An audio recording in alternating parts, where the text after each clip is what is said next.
Bismillahirrahmanirrahim. Alhamdulillahirabbil alamin wa afdhalus salati wa tamut taslim ala sayyidina Muhammadin wa ala alihi wa sahbihi ajma'in.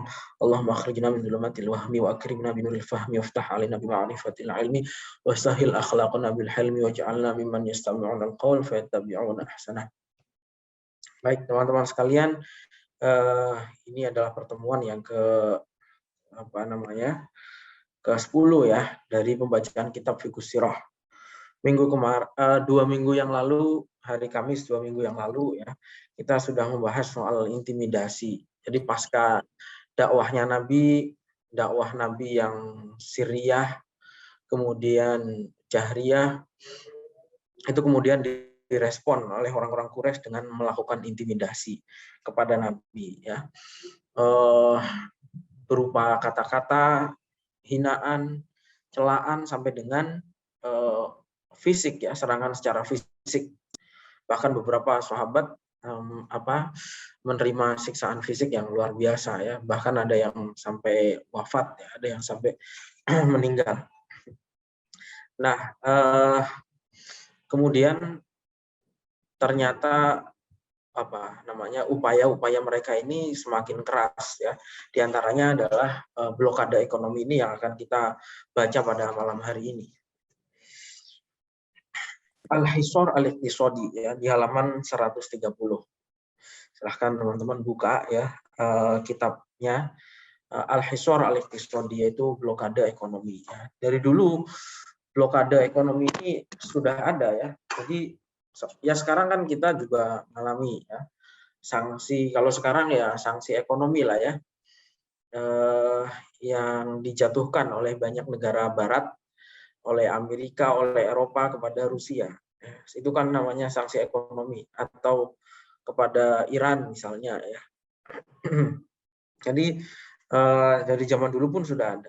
Karena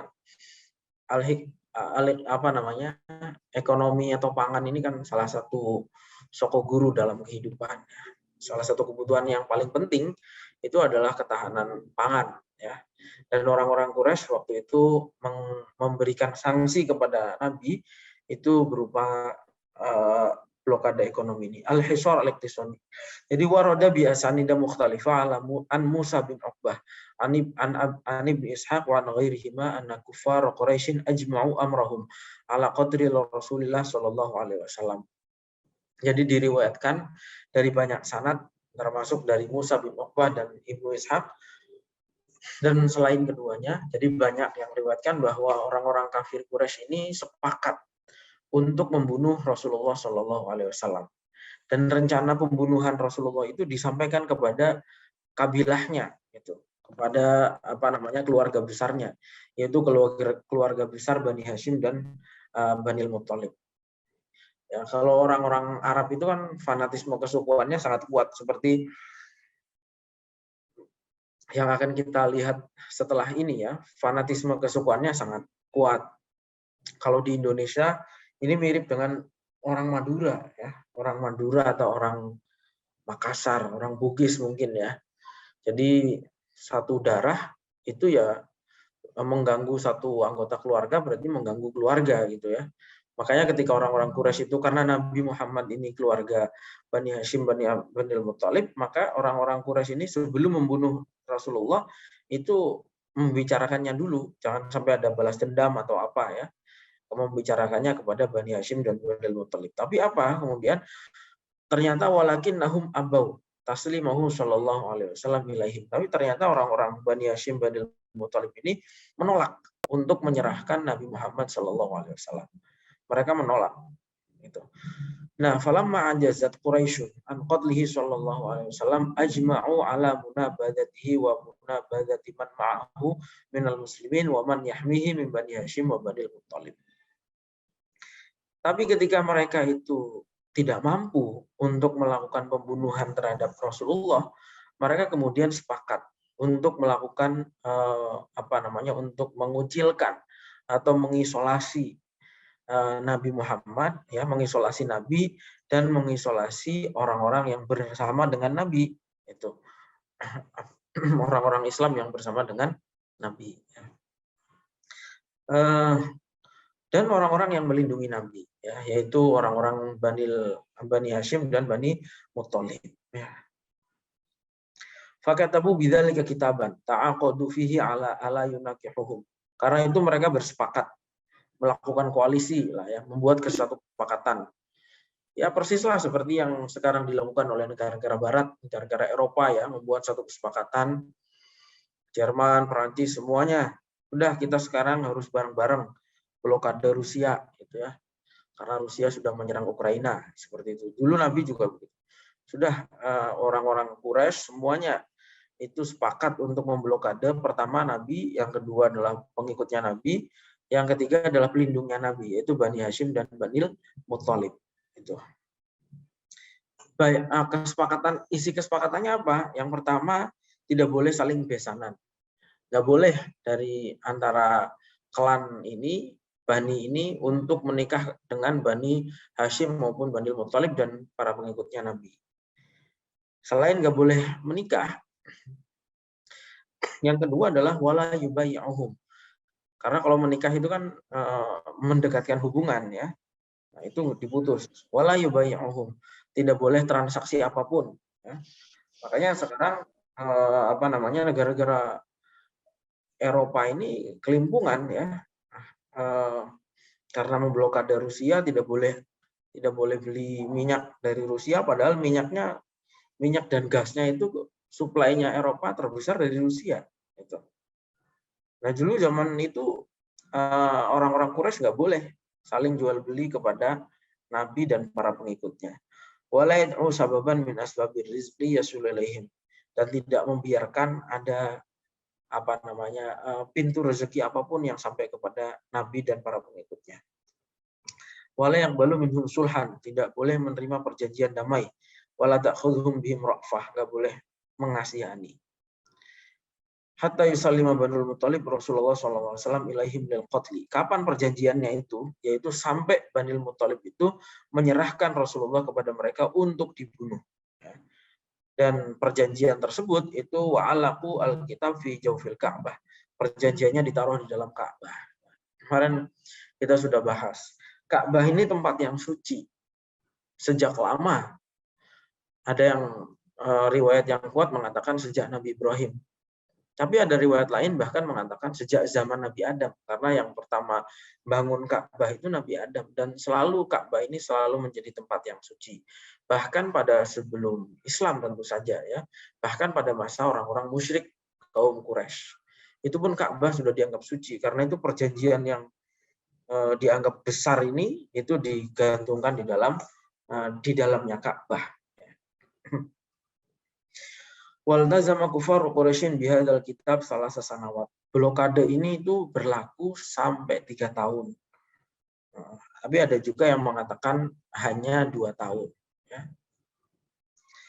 Wa riwayatu Musa bin Uqbah tadullu ala anna dzalika kana qabla amri Rasul ashabuhu bil hijrah ila al-Habasyah.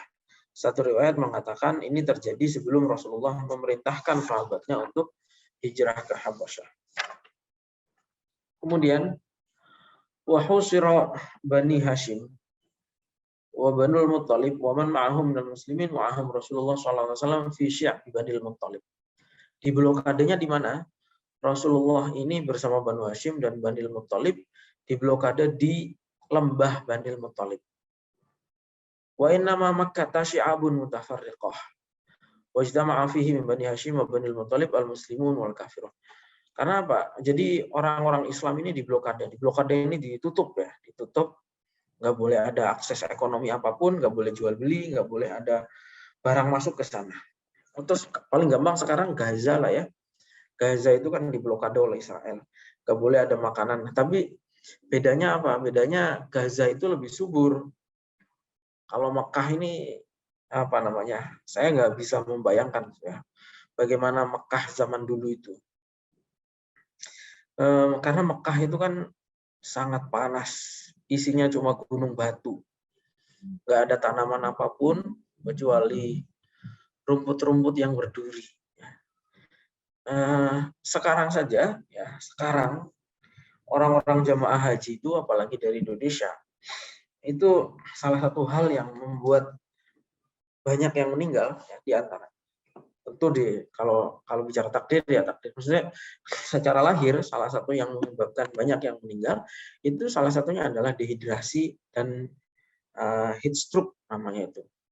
Sengatan panas yang sangat ya.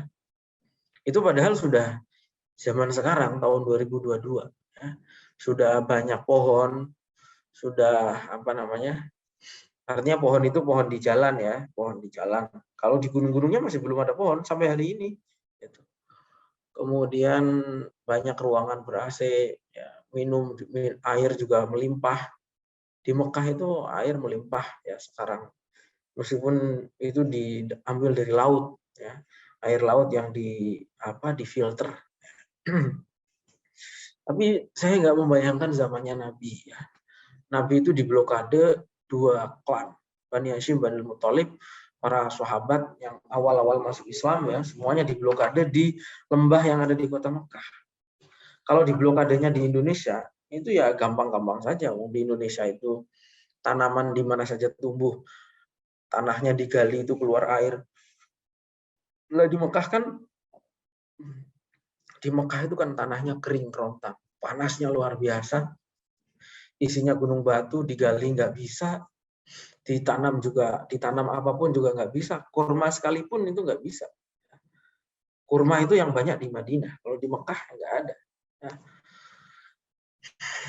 nggak tahu dulu makannya apa ya, 3 tahun lagi, masa yang tidak sebentar. Ya. Dan itu di Syi'ab Banil Muthalib, di lembah. Mekah itu nggak datar tanahnya ya. Mekah itu tanahnya bergunung-gunung, bergunung-gunung ya. Apa namanya ya tadi isinya adalah lembah-lembah seperti itu, tanahnya nggak datar, naik turun gitu. Kalau sekarang, kalau datangnya sekarang ya udah banyak yang dibobol gunung itu ya, dibor. Tapi kalau zaman dulu ya naik turun. Wajtama'a fihi Bani Hashim bin Muthalib. Siapa saja yaitu Bani Hashim bin Muthalib, baik yang muslim maupun yang kafir. Amal muslimun, loh kok bisa ada yang kafir gitu, ikut-ikutan di blokade. Amal muslimun fatadayunan. Seperti sekarang di Palestina, yang berjuang melawan Israel itu bukan hanya umat Islam. Yang Kristen, yang komunis juga berjuang melawan Israel. Ada ininya ya, apa namanya, anggota-anggota seperti dia, Fatah, dan beberapa kelompok lain, laskar-laskar Kristen itu juga ikut membela Palestina. Karena apa? Ya seperti zaman Nabi ini. Yang kafir-kafir ini juga ikut diblokade bersama Nabi dan bersama Bani Hashim, Bani Muthalib. Motifnya apa? Amal muslimun fatadayunan. Kalau orang Islam ya motivasinya agama, mempertahankan agama. Adapun wa amal kafirun fahamiyatan. Kalau orang-orang kafir ya motivasinya adalah karena fanatisme suku ya. Ini kan Bani Hashim kan suku apa namanya? Qabilah saya gitu misalnya. Atau Bani Muthalib kan qabilah saya. Agamanya apapun harus saya bela. Itu seperti itu. Orang Arab ini kuat sekali fanatisme kesukuannya. Itu. Orang-orang Arab itu kuat sekali fanatisme kesukuannya. Ya bisa mengalahkan apapun. Seperti orang mirip mungkin kalau di Indonesia orang-orang Bugis ya, orang-orang Madura ya. Ormasnya beda apa juga bisa karena fanatisme kesukuan. Illa maka min abilah. Semua Bani Hashim, Bani Muthalib ikut diblokade kecuali Abu Lahab. Ya. Karena kalau Abu Lahab masuk ke dalam barisannya orang-orang Quraisy. Fadhaharan Nabi SAW wa ashabahu. Kalau Abu Lahab itu ya berada di barisan orang Quraisy memerangi Nabi SAW. Fadhahara ya, fadhahara kalau sekarang fadhahara itu mudhahara. Mudhahara itu demonstrasi. Fajah dan Nabi SAW wal muslimuna juhdan syadidan fi hadhil a'wam salasah.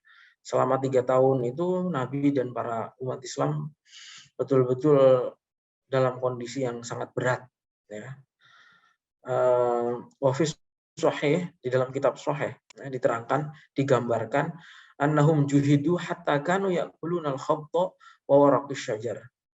Diterangkan dalam kitab Sahih bahwa saking susahnya Nabi di masa itu dan para sahabatnya sampai makan kulitnya pohon. Nggak tahu kulitnya pohon itu yang seperti apa ya. Maksudnya kulitnya pohon itu kan ya kita yang hidup normal tidak membayangkan gimana caranya makan kulit pohon. Apalagi pohonnya pohon padang pasir, pohon tandus, dan daun-daunan. Terus ya minumnya gimana? Itu. Kalau kita di Indonesia kan diajari untuk minum sehari itu 8 gelas. Ya, supaya tidak dehidrasi. Padahal di Indonesia itu nggak ada panas-panasnya. Daerah tropis. Bayangkan di Mekah. Suhunya bisa 50 derajat Celcius. Di Jakarta paling pol itu 30-an derajat Celcius. Paling panas itu. Di Mekah bisa 50. Panasnya menyengat luar biasa. Air nggak ada, tidak minum. Ya kalau secara lahir ya sudah tadi mengalami heat stroke itu ya, dehidrasi. Dehidrasi itu bisa sampai meninggal kalau orang Indonesia yang ada di sana. Bayangkan orang-orang dulu di blokade makannya kulit pohon dan daun-daunan, tidak ada airnya. Wa dzakara Suhaili annahum kanu idza qadimatil air Makkah yati ahadu ashabi Rasulullah sallallahu alaihi wasallam ila suq liyashtari syai'an min at-ta'am yaqtaduhu li ahli. Dan sumur itu yang ada di Mekah ya cuma sumur Zam-Zam. Setahu saya nggak ada sumur lain kecuali sumur Zam-Zam. Kalau sekarang airnya didatangkan dari laut ya. Kalau sekarang dulu kan tapi enggak, lautnya juga jauh. Lautnya kan di Jeddah. Lautnya itu jauh ya zaman sekarang karena sudah ada teknologi didatangkan air itu dari laut, diambil terus difilter ya. Tapi kalau zaman dulu kan sumber satu-satunya Zam-Zam. Nah, dulu diblokade. Kalau ada rombongan dagang dari luar itu ya ada salah satu sahabat yang mencoba untuk mencuri-curi untuk membeli makanan adalah dari kafilah itu ya. Tapi kalau ketahuan orang Quraisy, Abu Lahabnya bilang, ya ma'syar tujar, ghalu ala ashabi Muhammad. Wahai para pedagang, kasih harga mahal kepada sahabatnya Muhammad. Sampai nggak mampu beli, hatta la yudriku asya'an ma'akum. Faizidun alaihim fi salati qimataha ta'afan. Karena itu orang-orang pedagangnya jadi dilipat gandakan. Hatta yarji alaihim atfal. Sampai sahabat yang tadi mau coba-coba beli itu kemudian pulang ke anaknya itu, anaknya sudah menderita karena lapar. Sedangkan sahabatnya tadi walaysa fi yadihi syai'un yu'aliluhu bih. Dan sedangkan sahabat tadi di tangannya nggak ada apa-apa. Pulangnya dengan tangan kosong. Jadi bayangkan aja lah betapa beratnya perjuangan Nabi dan para sahabatnya pada saat itu. Kalau kita sekarang baru makan nggak ada lauknya ya sangat ringan lah, nggak ada apa-apanya ya. Itu saja sudah mengeluh. Padahal zaman Nabi dulu makannya kulit pohon dan dedaunan. Dedaunannya juga jangan dibayangkan dedaunan di sini. Kalau dedaunan di sini mungkin masih enak. Ya. Daun kemangi ada yang enak. Daun daun yang lalaban lah masih enak. Nah di sana kan daunnya nggak ada sayuran, sana daunnya daun rumput berduri. Falamma kana ala ra'si salasinin min bad'i hadzal hisari talawa maqamun min bani Qusay fa ajma'u amrahum ala naqdi ma ta'ahadu alaihi. Sampai ketika sudah 3 tahun orang-orang Bani Qusay kemudian yang pertama kali menyampaikan protes dan kemudian mereka sepakat untuk membatalkan perjanjian tersebut.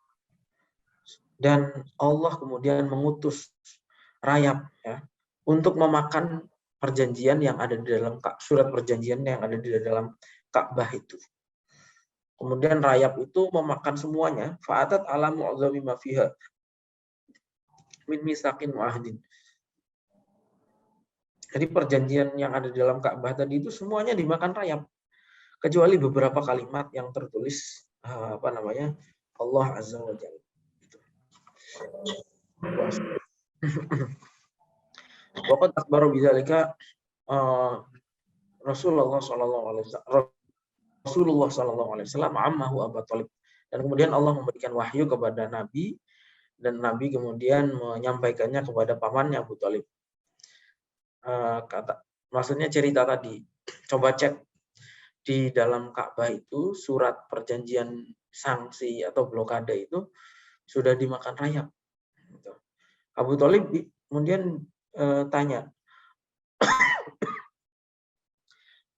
"Arabuka akhbaruka bidzalik?" Kamu ngerti dari mana gitu? Apakah dari Tuhanmu? Kata Nabi, "Na'am, ya." Famantu fi aisabatin min qawmihi ila Quraisy. Kemudian Abu Thalib langsung datang kepada orang-orang Quraisy. Abu Thalib bilang, coba cek suratnya yang ada di dalam Ka'bah itu. Apakah orang-orang Quraisy menganggap, Abu Thalib sudah datang, kayaknya mau nyerah. Setelah 3 tahun, kayaknya mau nyerah. Kemudian Abu Thalib bilang, wahai orang-orang Quraisy, ponakan saya ini bilang, dan ponakan saya ini nggak pernah bohong, bahwa Allah sudah menghancurkan surat perjanjian kalian melalui rayap. Ya. Kalau memang itu benar yang dikatakan keponakan saya itu, maka sudahlah, hentikan blokade ini. Dan saya tidak akan pernah menyerahkannya sampai titik darah penghabisan terakhir. Tapi kalau ponakan saya ini bohong, gitu, udah saya serahkan, mau diapakan silahkan. Kata orang-orang Quraisy, oke, setuju. Gitu. Lalu itu kemudian suratnya dibuka. Ternyata persis sama dengan yang diceritakan oleh Nabi Muhammad SAW. Jadi sudah jelas sebetulnya sih ya. Abu Thalib itu juga percaya tentang kebenarannya Nabi Muhammad, Tuhannya Nabi Muhammad, tapi meskipun nggak mau beriman ya, orang-orang Quraisy itu harusnya ketika melihat bukti-bukti seperti ini, itu juga harusnya percaya. Tapi karena belum dapat hidayah, mereka bilang, hadza sihru ibnu akhik. Walah, ini sihirnya ponakanmu ini. Gitu. Dan setelah itu bukannya malah beriman, wa zadahum dzalika baghyan wa udwanan. Malah tambah besar memusuhinya. Gitu. Tapi kemudian akhirnya summa inna khamsatan min ru'asa'il musyrikin min Quraisyin masyaw fi naqdis sahifati. Kemudian ada 5 pemuka orang Quraisy yang menghentikan perjanjian ini. Menghentikan blokade ekonomi. Siapa aja mereka? Yaitu Hisham bin Amr bin Haris, Zuhair bin Umayyah, Mut'im bin Adi, Abul Bakhtari bin Hisham, dan Zam'ah bin Al-Aswad. Itu 5 orang pemuka Quraisy yang mempunyai inisiatif untuk menghentikan blokade ekonomi terhadap Nabi itu. Yang pertama mempunyai inisiatif itu adalah Zuhair bin Umayyah. Zuhair bin Umayyah pidato di depan Ka'bah. Zuhair mengatakan, wahai ahli Makkah, ya ahli Makkah, anak kulut ta'am, apakah kita mau enak-enakan makan? Wanal basus siap, kita enak-enakan makan, memakai pakaian yang bagus.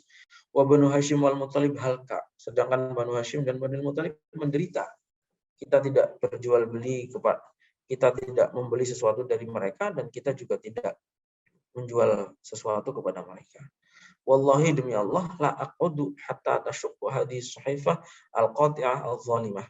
Demi Allah, saya tidak akan berdiam diri sampai perjanjian ini dibatalkan. Akhirnya yang 5 yang lain menyetujui. Gitu. Ini 5 pemuka Quraisy pertama ya. Kemudian berikutnya Mut'im bin Adi juga membatalkan perjanjian tersebut.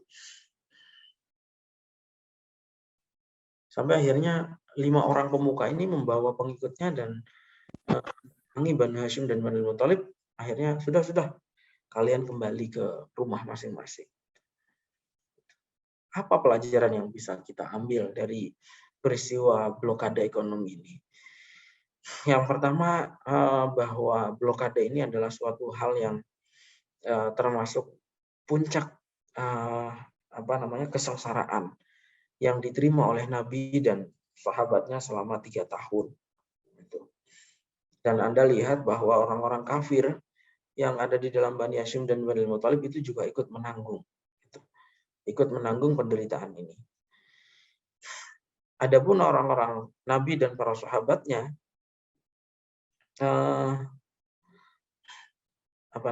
kalau orang-orang yang musyrik, ya, yang kafir itu, meskipun kafir tapi ikut menanggung penderitaan karena Bani Muthalib dan Bani Hashim, itu karena fanatisme kesukuan. Tadi saya sudah sampaikan.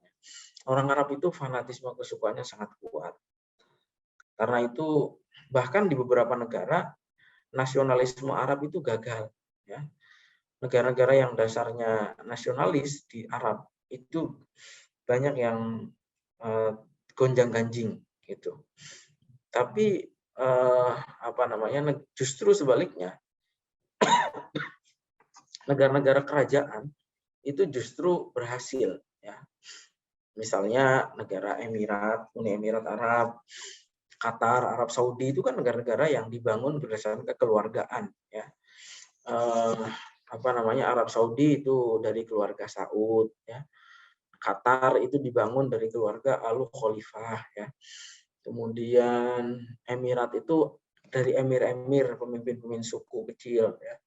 Kemudian Yordan itu kan namanya Al-Mamlakatul Hashimiyah Al-Urduniyah dari keluarga Hashim, dan seterusnya. Justru negara-negara yang dibangun di atas dasar kesukuan di Arab itu bisa bertahan relatif stabil. Sebaliknya negara-negara negara-negara nasionalisnya justru banyak yang tidak bertahan karena di Arab itu yang kuat adalah kesukuannya, fanatisme kesukuannya.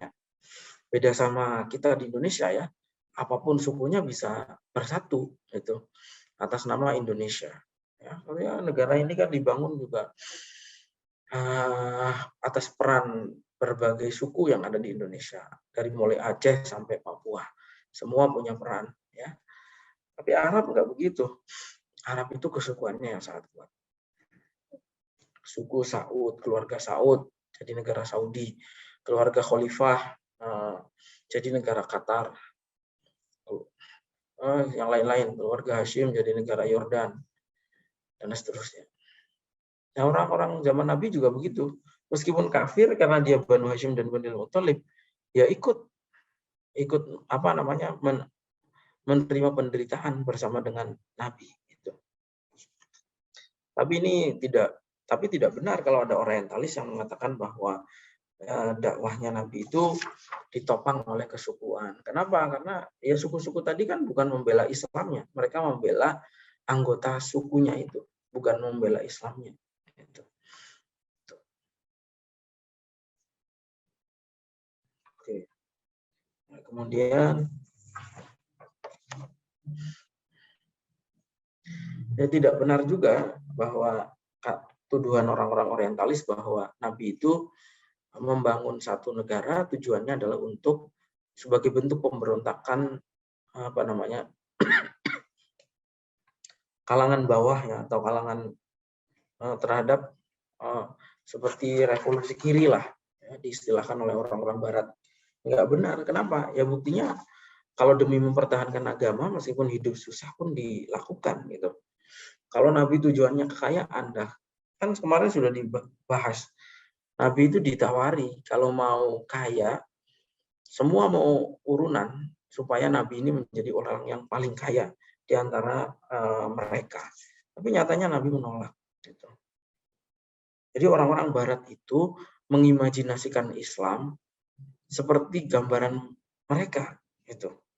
Kalau orang-orang Barat kan kalau menjajah, melakukan gerakan itu ya gerakannya arahnya ke ekonomi. Gitu.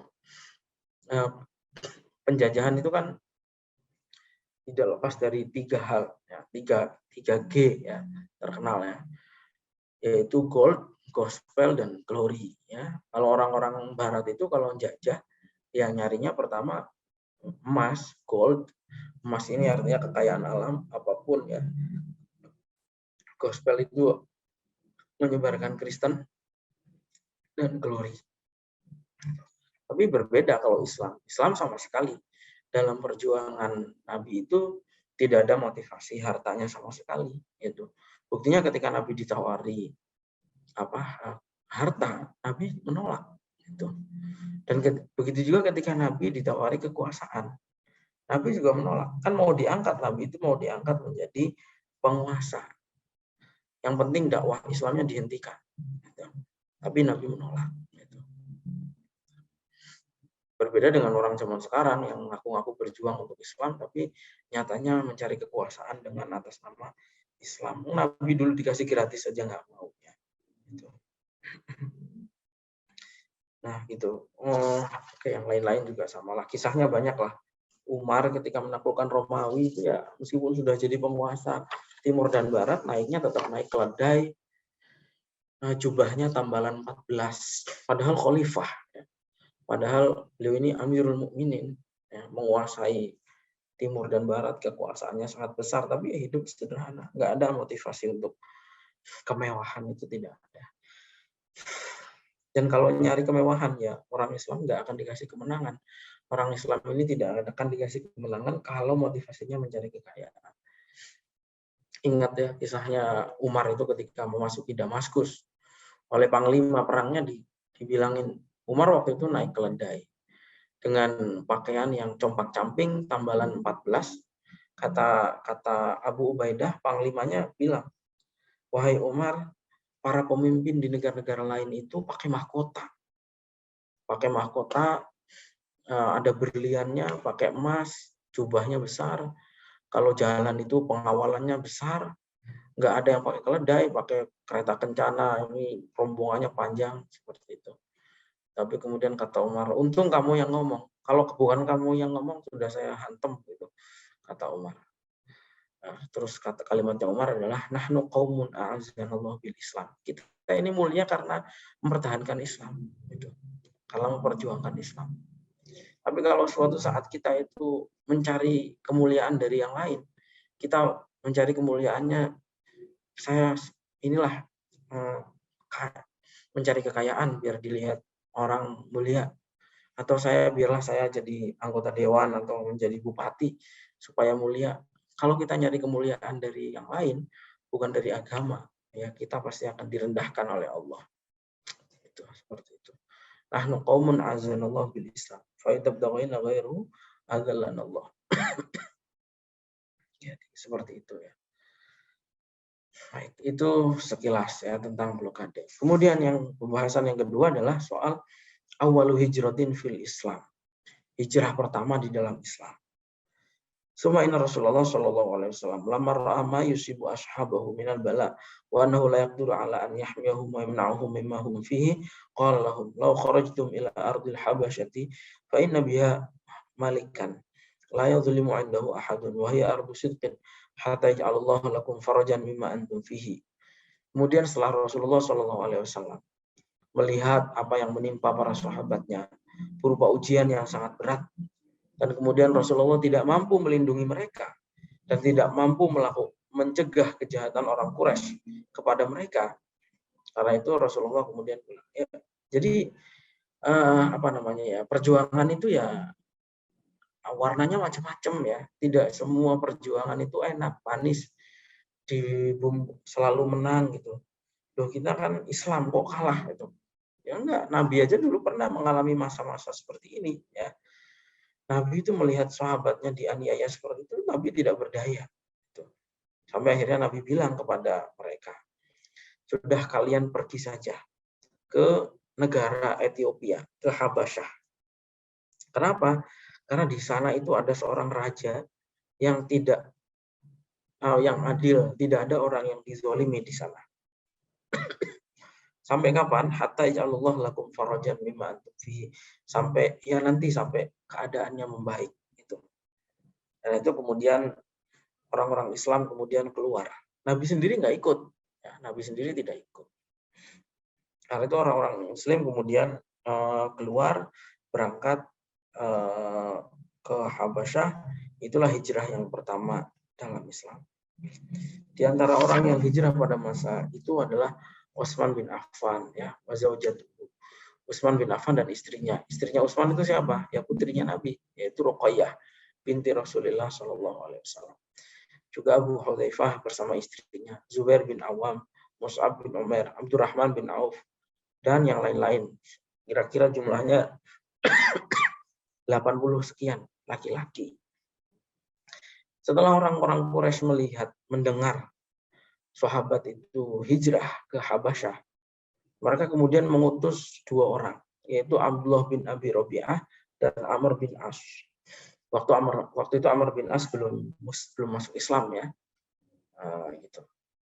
Jadi memang ini Amr bin As ini pawaan pejabat, ya. Dia ini politisi dan ya pejabat, pemimpin. Karena itu waktu zaman Quraisy dia juga jadi utusan, zaman Islam juga jadi utusan. Bahkan Amr bin As itu pernah jadi gubernur Mesir, ya, zamannya Umar bin Khattab. Orang-orang Quraisy datang mengutus orang dengan membawa hadiah yang banyak kepada Raja Najasyi dan kepada para pendeta. Para pendetanya para Petrik, Batoriqah, ya, Petrik. Petrik ini pemuka agama Nasrani. Tujuannya apa? Tujuannya adalah menggagalkan supaya Raja Najasyi menolak kehadiran mereka, menolak kehadiran para sahabat. Falamma kallama an-Najasyi fi dzalik wa kana qad kallama min qablihi Batoriqatahu wa qaddama ilaihim ma ja'a bihi min al-hadaya. Rafadun Najasyi an yuslima ahadan minal muslimin ilaihim. Setelah 2 orang utusan ini, delegasi Quraisy itu berbicara kepada Najasyi, sebelumnya sudah bicara kepada para penasehatnya, kepada para Petrik, dan sudah diaturkan hadiahnya kepada mereka, Najasyi menolak untuk menyerahkan satupun di antara orang Islam ini, sampai kemudian Raja Najasyi ini berdialog dengan mereka.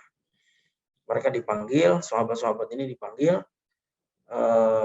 orang Quraisy-nya juga ada di situ, klarifikasi lah, ya, kalau zaman sekarang. Raja Najasyi bilang, "Mahadaddin, agama apa yang kalian ikuti itu?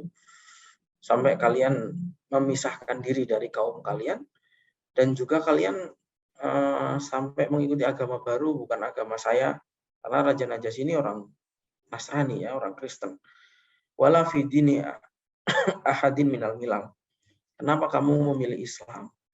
Sampai kamu berkonflik dengan kaum kalian. Dan kenapa kalian tidak memilih agama yang lain? Kok Islam gitu, bukan Kristen atau agama yang lain? Nah, waktu itu yang jadi jubirnya adalah Ja'far bin Abi Thalib. Ya. Ja'far ini seorang diplomat kalau zaman sekarang, diplomat yang ulung, ya, yang retorikanya bagus. Ja'far kemudian yang bicara, "Wahai paduka raja, ya, kami ini kunna qauman ahla jahiliyah, na'budul asnam wa na'kulul maitah wa na'til fawahish wa naqta'ul arham." Kami, wahai paduka raja, kami ini dulu adalah kaum jahiliyah. Kami dulu menyembah berhala, memakan bangkai, berzina, memutus silaturahim, berbuat jahat kepada tetangga, yang kuat memakan yang lemah. Kami melakukan itu semua sampai kemudian datang seorang laki-laki yang sangat baik, seorang Rasul, yang kami semua tahu nasabnya baik, kejujuran, integritasnya baik, amanahnya luar biasa, dan afaf, ya. Dan kemudian laki-laki ini mengajak kami untuk mengesahkan Allah dan menyembah Allah, dan mengajak kami meninggalkan menyembah bebatuan dan berhala. Dan laki-laki ini seorang Rasul juga memerintahkan kepada kami untuk berbicara jujur, amanah, silaturahim, dan mencegah kami untuk berzina, meninggalkan keburukan. Ya, karena ajakan ini ajakan yang baik, ya karena itu kami ikuti dan kami imani. Gitu. Tapi kemudian setelah kami mengikuti kebaikan ini, kaum kami ini kemudian menyiksa kami, memfitnah kami, dan mereka ingin kami ini kembali menyembah berhala. Setelah mereka memaksa berbuat zalim dan mendesak kami, nah kami ini kemudian datang kepada negara Anda. Kami datang kepada Anda bukan yang lain. Itu. Dan kami ingin berada di sisi Anda. Karena kami percaya di sisi Anda tidak ada orang yang terzolimi. Raja Najasyi mendengarkan. Kemudian Raja Najasyi minta dibacakan salah satu hal yang didapat dari Rasulullah.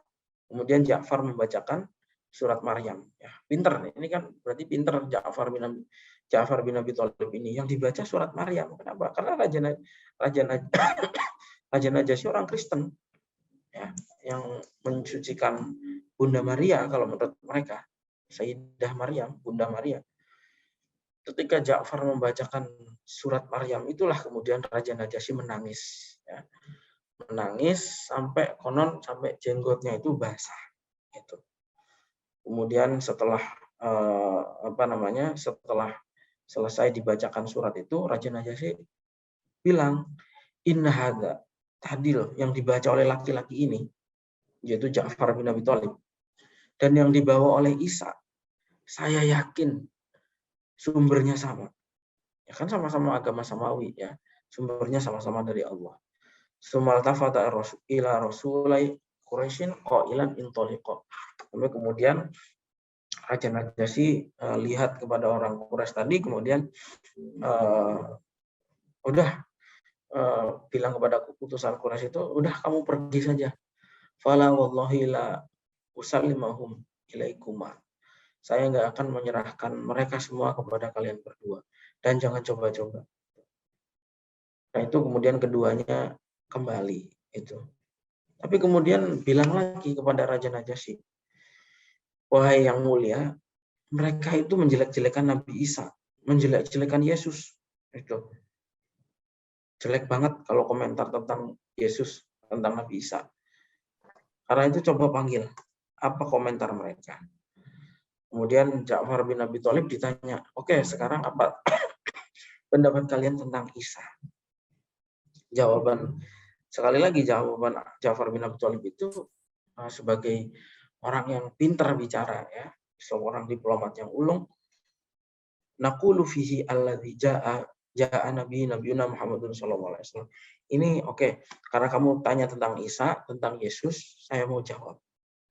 Saya menyampaikannya persis dengan apa yang saya dapat dari Nabi Muhammad. Saya tidak nambahi, tidak mengurangi. Siapa Nabi Isa? Nabi Isa adalah huwa Abdullah. Nabi Isa adalah hamba Allah. Wa ruhuhu, dan ruhnya Allah. Wa kalimatuhu, dan kalimatnya Allah. Alqaha ila Maryam al-Adra, yang Allah taruh kepada Sayyidah Maryam yang suci. Ya. Nah, mendengar jawaban Ja'far ini, kemudian Raja Najasyi menjatuhkan beating, ya, dijatuhkan ke lantai. Kemudian Raja Najasyi bilang, wallahi demi Allah, yang dibawa oleh Isa dan Nabi Muhammad itu perbedaannya hanya sebesar piting ini. Maksudnya beda tipis, gitu. Beda tipis banget. Nggak ada penghinaan terhadap Nabi Isa, itu nggak ada. Islam nggak ada, nggak pernah menghina Nabi Isa. Nabi Isa ini bagi orang Islam itu juga Nabi, ya, yang diutus oleh Allah. Gitu. Tidak sama sekali tidak ada nada penghinaan atau merendahkan Nabi Isa. So akhirnya kemudian summa ilaihima hadayahuma. Akhirnya hadiahnya dari orang Quraisy tadi dikembalikan oleh Raja Najasyi, dan Raja Najasyi bertambah kepercayaannya kepada umat Islam, kepada umat Islam yang hijrah kepadanya itu. Dan akhirnya orang-orang Quraisy ya kembali dengan tangan kosong. Ya. Nanti suatu saat Raja Najasyi ini masuk Islam, ya. Waktu itu masih Nasrani. Wa ba'da fatratin min zaman balaghum Islam ahli Makkah. Kemudian setelah beberapa waktu, orang-orang Islam yang ada di Habasyah mendengar bahwa orang Mekah sekarang sudah masuk Islam. Karena itu mereka kemudian kembali ke Mekah.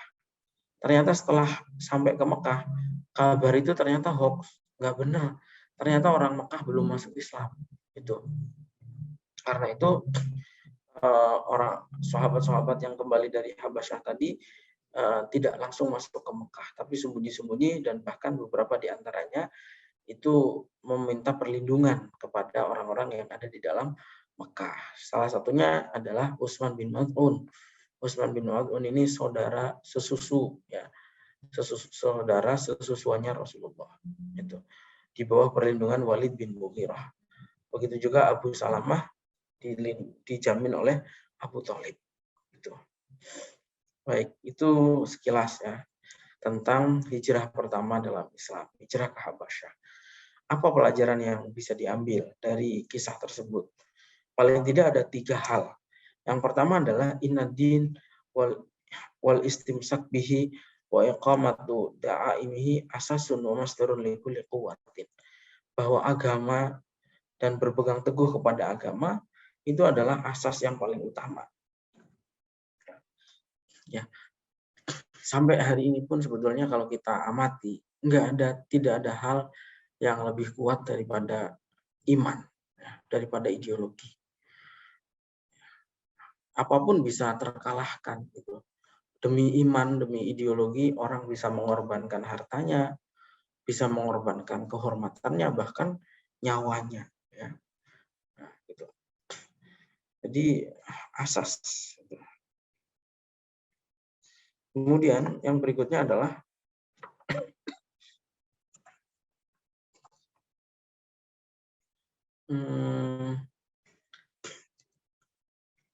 nah, hijrah itu disyariatkan sebetulnya. Tapi hijrah itu nggak sembarangan, ya. Kenapa sahabat itu hijrah dari Mekah ke Habasyah? Karena memang kondisinya terdesak. Itu. Kalau sekarang ada orang hijrah ke Suriah untuk gabung dengan ISIS, ya itu ngawur. Ya. Wong di Indonesia hidup enak-enak seperti ini, nggak ada keterdesakan. Hijrah itu, semua hijrah yang pernah dilakukan itu karena terdesak, karena kondisi terdesak.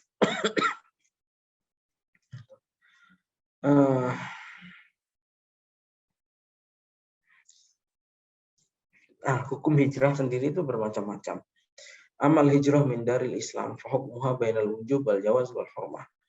Amal wujub fa yakunu inda adami tamakkunil muslim minal qiyam bi sya'air al-islamiyah fiha kas-shalati wasyiyami wal adani wal haji. Hijrah itu hukumnya bisa wajib. Dalam keadaan apa? Yaitu dalam keadaan seorang muslim tidak bisa melaksanakan sholat, puasa, adzan, dan haji. Ini apa namanya? Hijrah kalau dalam keadaan itu hukumnya wajib.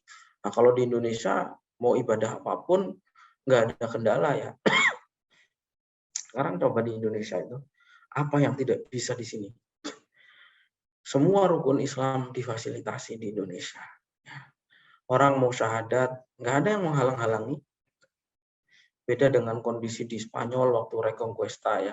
Orang Islam bisa dibunuh, ya. Kalau di Indonesia orang syahadat ya difasilitasi, dicatat oleh KUA, ya.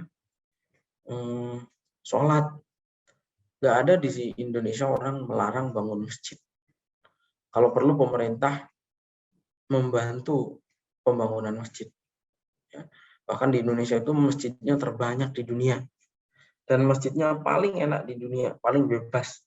Di negara-negara Timur Tengah yang penduduknya Muslim, masjid itu dibuka hanya waktu sholat.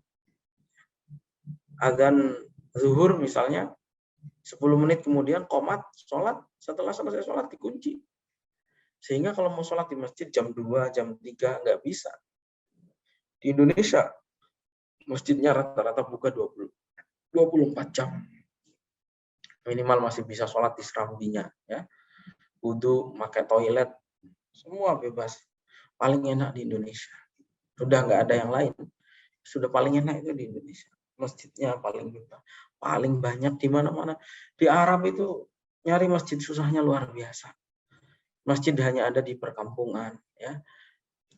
Sedangkan di Indonesia, di mall, di rest area, semuanya ada masjidnya, ada musholanya. Di Bandara Soekarno Hatta itu luar biasa, hampir setiap gate ada musholanya.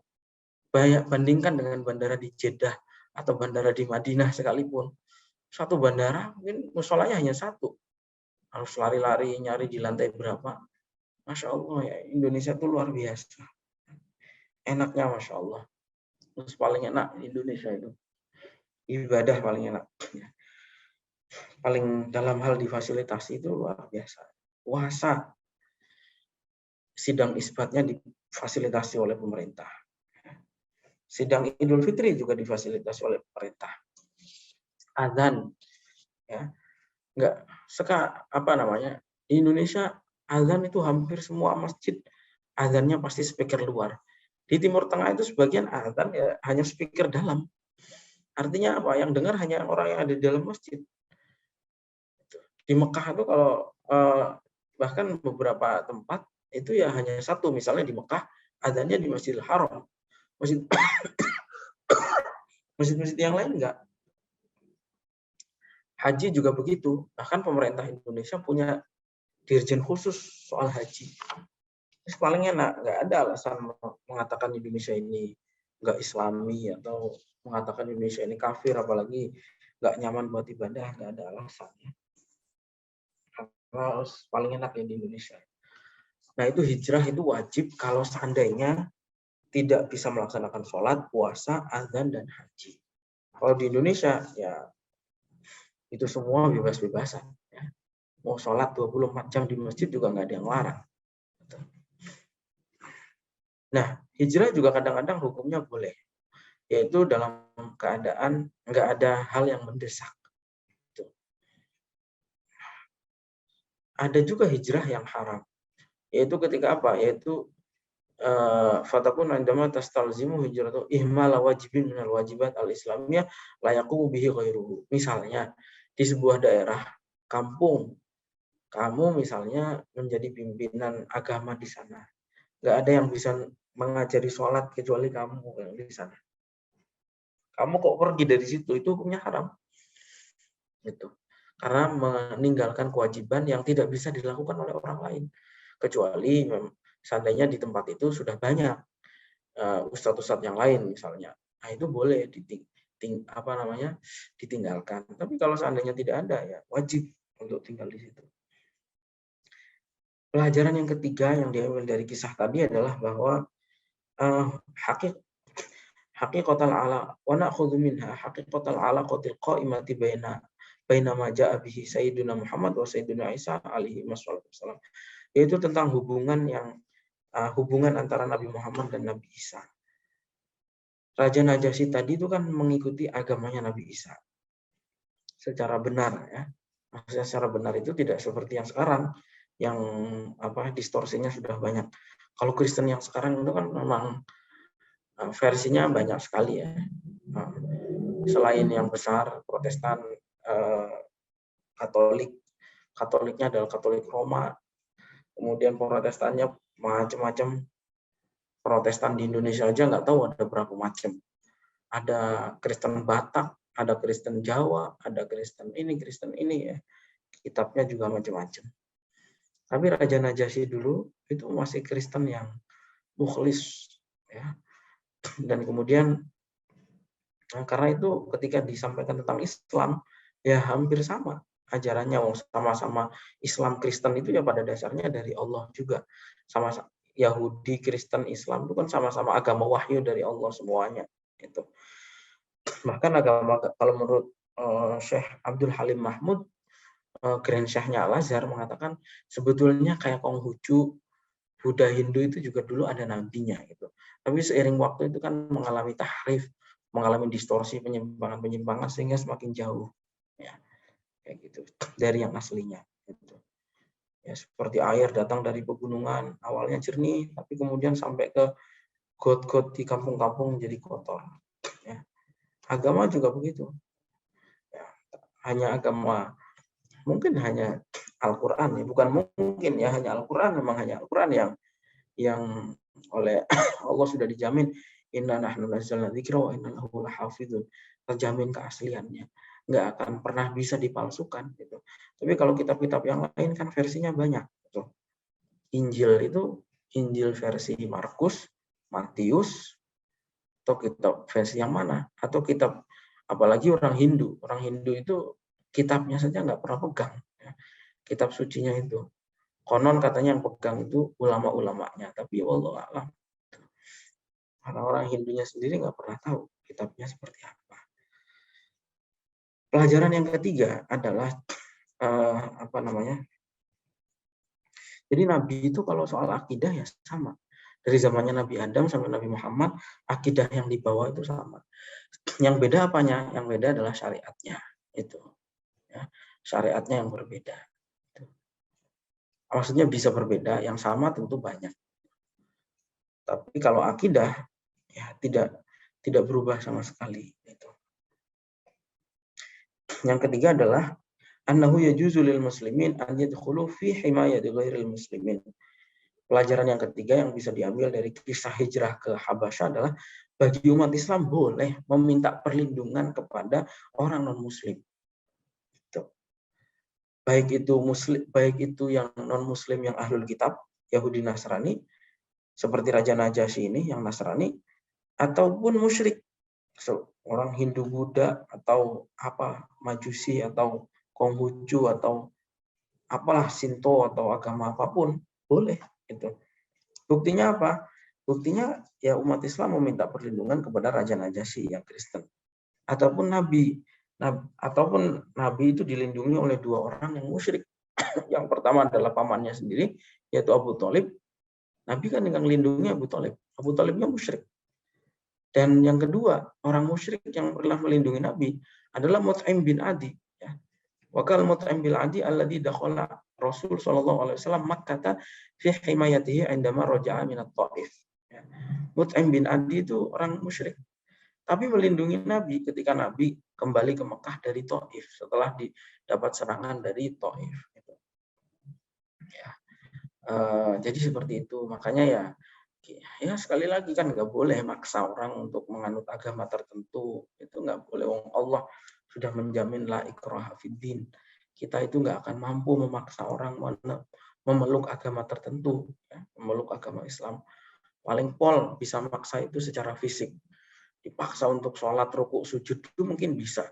Tapi keyakinan yang ada di hatinya kita nggak mungkin bisa memaksa dia untuk masuk Islam selama hidayah Allah belum datang. Ya, seperti itu. Dan juga nggak boleh musuhi. Nabi itu nyatanya berteman dekat dengan orang-orang kafir banyak sekali, bukan satu dua, puluhan, mungkin ratusan. Pembantunya Nabi itu ada orang Yahudi. Dan tadi yang sudah disebutkan itu semuanya orang-orang non-Muslim. Ya. Masih banyak yang lain. Mungkin saya pernah sebutkan lah ya. Warokoh yang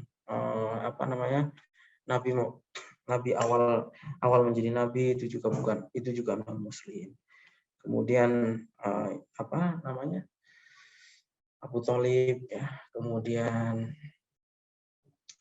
waktu hijrahnya Nabi itu Abdullah bin Uraikid itu juga musyrik. Mut'im bin Adi yang Raja Najasyi, ya. Kemudian bahkan sampai kemudian mertuanya Rasulullah sendiri, kemudian istrinya beliau sendiri, ya. Maria Al-Qibtiyah, ya. Siapa lagi? Pembantunya itu namanya Abdul Qudus yang Yahudi itu. Bahkan sampai Rasulullah wafat, Rasulullah itu masih tergadaikan bajunya kepada menggadaikan bajunya kepada orang Yahudi. Ya, artinya apa? Orang pada orang Muslim ya akur-akur sajalah. Rasulullah ketika di Madinah juga menandatangani perjanjian dengan semua orang, ya, dengan orang-orang non Muslim yang ada di sana. Selama tidak menyerang, tidak melakukan serangan, ya kita juga harus berbuat tapi kepada mereka. Itu seperti itu. Seperti tertulis di Al-Qur'an, ya, banyak. La yanhakumullahu 'anil ladzina lam yuqatilukum fid din wa akhrajukum min biladikum an tabarruhum wa tuqsitu ilaihim. Ya, Allah tidak pernah melarang kalian untuk berbuat baik, gitu. Bahkan inisiatif berbuat baik kepada mereka, ya. Maksudnya nggak usah mendahului mereka baik baru kita baik. Kita berinisiatif baik kepada mereka itu tidak dilarang. La yanhakumullahu 'anil ladzina lam yuqatilukum fid din. Syaratnya dua. Pertama, tidak tidak memaksa kita keluar dari Islam, yang kedua tidak mengusir kita dari tempat kelahiran. Kita dulu perang sama Belanda, kenapa? Karena Belanda menjajah negara kita. Itu apa namanya? Wakhrujukum min diyarikum, ya. Nah, tidak dilarang untuk apa? Tabarruhum atau situ ilaihim. Ya, seperti itu. Kira jelas ya. Dengan syarat ya tentu saja kita berhubungan dengan orang-orang apa namanya? Ya intinya tidak ada larangan lah dalam hal tersebut ya, selama tentu muamalah ya muamalah duniawi ya, perlindungan dan seterusnya. Tapi kalau soal prinsip seperti misalnya ya boleh meminta perlindungan tapi sehari nyembah Yesus, sehari nyembah Allah, nah itu yang nggak boleh ya. Karena itu prinsip. Tapi nyatanya kan orang-orang Muslim di sini ya seperti saudara-saudara kita lah di Eropa kan banyak sekali pengungsi-pengungsi dari negara-negara Muslim, ya mereka bebas-bebas saja, dijamin kebebasan beragamanya. Nah, itu boleh-boleh saja, nggak ada larangan untuk mengungsi ke Eropa misalnya, ke Australia, kemana-mana, boleh-boleh saja, silahkan. Toh dulu di zaman Nabi sudah dicontohkan. Baik, mungkin itu ya untuk malam hari ini. Apakah ada yang ingin menyampaikan sesuatu atau cukup? Silahkan kalau ada yang ingin menyampaikan pertanyaan atau saran, silahkan. Kalau tidak ada, kita akhiri ya malam hari ini. Mudah-mudahan bermanfaat. Sampai kita sambung lagi hari Kamis yang akan datang. Insya Allah. Assalamualaikum warahmatullahi wabarakatuh. Waalaikumsalam warahmatullahi wabarakatuh. Waalaikumsalam warahmatullahi wabarakatuh. Waalaikumsalam warahmatullahi wabarakatuh. Jazakumullah khairan katsiran kepada Gus Naji yang telah menjelaskan secara jelas, gamblang, detail mengenai pembahasan pada malam hari ini. Teman-teman semuanya, alhamdulillah kita sudah berada di penghujung kajian malam hari ini. Semoga apa yang telah kita pelajari bersama menjadi ilmu yang berkah dan manfaat dunia wal akhirah. Amin Allahumma amin. Insyaallah kita akan ketemu lagi di pekan yang datang. Ya, saya untuk diri bos, jika ada kurang lebihnya mohon maaf. Assalamualaikum warahmatullahi wabarakatuh. Waalaikumsalam warahmatullahi wabarakatuh.